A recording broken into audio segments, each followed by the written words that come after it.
Africa దేశం సుడాన్‌లో paramilitary rapid support force బలగాలు దారుణంగా బలపడ్డాయి. అసలు పూర్తి వివరాలు తెలుసుకుంటే మీ కళ్ళలోంచి రక్తం వచ్చేస్తది. గత ఏడాది అక్టోబర్ చివరిలో డార్ఫర్ ప్రాంతంలో ఈ బృందాలు జరిపిన క్రూరమైన హింసాకాండలో 3 రోజుల్లో 6,000 మందికి పైగా మరణించారంట. ఈ మేరకు ఐక్యరాజ్య సమితి మానవ హక్కుల కార్యాలయం శుక్రవారం విడుదల చేసిన నివేదికలో పేర్కొంది. సుడాన్ పశ్చిమ ప్రాంతంలోని ఎల్ షాఫర్ నగరాన్ని స్వాధీనం చేసుకోవడంలో భాగంగా ఆర్ఎస్ఎఫ్ తీవ్రమైన యుద్ధ నేరాలకు పాల్పడిందని తెలిపింది. అయితే ఆర్ఎస్ఎఫ్ దాని అనుబంధ అరబ్ మిలిటెంట్లు 18 నెలలు ముట్టబడి అనంతరం గత అక్టోబర్ 26న డార్ఫర్తో పాటు సుడాన్ సైన్యానికి మిగిలిన ఏకైక బలమైన కోట ఎల్షార్ను కూడా ఆక్రమించాయంట.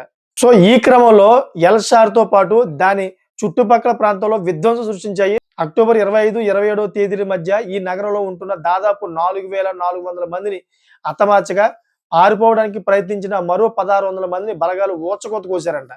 ఇందులో సామూహిక హత్యలు, మరణ శిక్షలు, లైంగిక హింస, అపహరణలు, నిర్బంధాలు తదితర దాడులకు పాల్పడినట్లయితే 29 పేజీల నివేదిక పేర్కొంది. వీటిలో చాలా వరకు దాడులు జాతీయ అధికారంగానే జరిగాయని తెలిపింది. ఎల్ఫార్స్లో సుమారు వారం రోజుల పాటు జరిగిన మరణకాండలో మృతుల సంఖ్య ఇంకా చాలా ఎక్కువగానే ఉండొచ్చని నివేదిక పేర్కొంటుంది.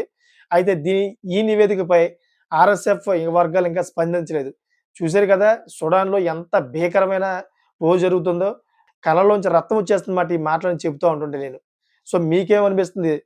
సో మీకు కూడా అదే విధంగా అనిపిస్తుందేమో. ఎందుకంటే మన భారతదేశంలో పుట్టి మనం చాలా అదృష్టం చేసుకున్నాం. అటువంటి చెత్త దేశాల్లో మనం పుట్టుంటే గనక మన పరిస్థితి కూడా అలాగే ఉండు కదా! సో మీకేమనిపిస్తుందో కామెంట్ చేయండి. అటువంటి చెత్త దేశం గురించి ఒక కామెంట్ చేయండి కంపల్సరీగా.